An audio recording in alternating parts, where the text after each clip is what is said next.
रक्षित रक्षित के लिए बहुत ज़्यादा परेशान है। वो इधर-उधर जो है हॉल में वॉक कर रही हैं, तभी अरविंद जी कहते हैं कि सुधा जी ऐसे वॉक करने से कुछ नहीं होगा। मैंने सुना था कि जिसका बीपी बढ़ा होता है वो सुबह-सुबह 45 मिनट वॉक करे तो उसका बीपी सही हो जाता है, लेकिन आपका बीपी और भी ज़्यादा बढ़ जाएगा। इसलिए आप ऐसे वॉक मत करिए, परेशान मत होइए। रक्षित के लिए परेशान होने की ज़रूरत नहीं। अपराजिता उसकी खुशी आप क्यों नहीं समझ रहे हैं? अगर अपराजिता से वो प्यार करता है तो अभिषेक किसके साथ करेगा? शिव जी पे, अपराजिता के साथ ही। तभी सुधा जी कहती है आप नहीं समझ रहे हैं अरविंद जी, जो है अपराजिता जो है इसके लिए सही नहीं है, रक्षित के लिए। वो एक छोड़ी हुई और डिवोर्सी औरत है, आप क्यों नहीं समझ रहे हैं? अगले इन 4 सालों में, पिछले 4 सालों में वो किसी और के साथ में थी, किसी और की जूठन थी, तो मैं उसको कैसे एक्सेप्ट कर लूँ अपनी रक्षित के लिए? और हम लोग गए थे ना उनके घर शगुन लेकर, लेकिन उनकी माँ ने बहुत ही बेइज्जती करके हमें वहाँ से भगाया था। जब उसको पता चला कि उसकी बेटी डिवोर्सी है, तब उसने अपने रक्षित को फंसा लिया। इसलिए आप नहीं समझ रहे हैं। तभी अरविंद जी कहते हैं कि मैं थोड़ा-सा भूल जाता हूँ, कभी रास्ता, कभी घर, कभी इंसान को, लेकिन जो मेरा दिल है वो कुछ भी नहीं भूलता। इसलिए मैं नहीं भूलता। यहाँ पे अपराजिता है, अपराजिता जो है बहुत अच्छी लड़की, हीरा है वो, मैंने उसको पहचान लिया है। अरविंद जी इतना कहकर चले जाते हैं। सुधा जी को ये बात बुरी लगती है। सुधा जी कहते हैं पता नहीं इस लड़की ने क्या कर रखा है इस घर पे, जो इस घर के सारे मर्द इस लड़की के लिए परेशान हैं। उधर दिखा रहे हैं अपराजिता जैसे ही घर पहुंचती है, उसके पापा पूछते हैं क्या हो गया। तभी अपराजिता रोते हुए कुछ नहीं बताती। पीछे से उसकी माँ आती है, वो कहती है कि बेटा मैंने तुम्हारे लिए ही सब कुछ किया था, तुम क्यों ऐसा बिहेव कर रही हो।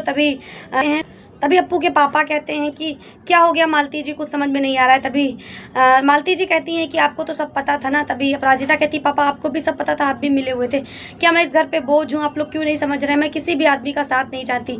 तभी मालती जी कहती रक्षित बहुत अच्छे हैं।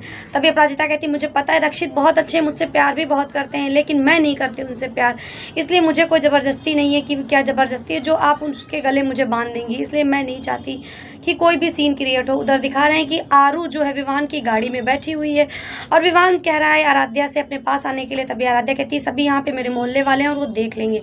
रोहन उधर ढूंढते ढूंढते आराध्या को वहाँ पहुँच गया अपनी गली में। आराध्या गाड़ी से बाहर जाके जा रही होती है, तभी रोहन से टकरा जाती है। रोहन कहती है तुम कहाँ घूम रही हो? तभी आराध्या बहाना बनाते हुए कहती है मैं गेस्ट को छोड़ने आई थी। रोहन कहता है सारे गेस्ट चले गए, मुझे पागल मत बनाओ, तुम विवान के साथ में थी। तभी आराध्या कहती है तुम मुझ पर गलत इल्जाम लगा रही हो, मैं विवान के साथ नहीं थी। तभी रोहन कहता है मुझे पता है मेरा जो जलाधारी कलावा था वो तुमने किस चीज़ से बांध के रखा था। आराध्या सब सुन के शॉक्ड हो जाती है कि इसको कैसे पता चला। तभी कहती है कि तुम मुझे अगर बदनाम करना चाहते हो दीदी करो तो बदनाम कर सकते हो, अगर ये रिश्ता तोड़ना चाहते हो तो तोड़ सकते हो, लेकिन मुझे ऐसे इल्ज़ाम मत लगाओ। उधर जो चंद्रभागा होती है यानी कि ललित की माँ, वो भुट्टा खा रही होती है। वो भुट्टे वाले से कहती है इसमें नमक मिर्ची कम है। जैसे वो पीछे मुड़ के देखती कहती है अच्छा मुझे पता चला कि नमक मिर्ची तो इधर है, अभी पता चला क्यों फीका लग रहा था। उन दोनों को देख कर वो कोई ना कोई नया जो है षड्यंत्र जरूर रचाएगी।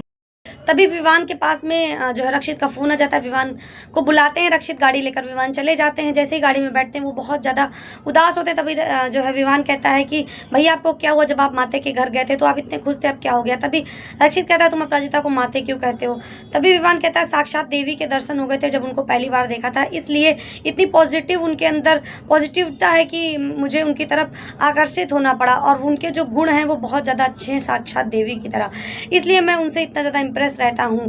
तो क्या रक्षित और अपराजिता फिर से दोबारा मिल पाएंगे? क्योंकि अपराजिता ने मना कर दिया है ऑफिस जाने के लिए। उसने कह दिया है कि कभी भी भरद्वाज में कदम नहीं रखेगी, हाउस ऑफ भरद्वाज में। तो क्या रक्षित और अपराजिता ऐसे ही दूर दूर रहने वाले हैं? इसी लेटेस्ट अपडेट के लिए प्रिया की दुनिया को लाइक एंड सब्सक्राइब करना ना भूलें।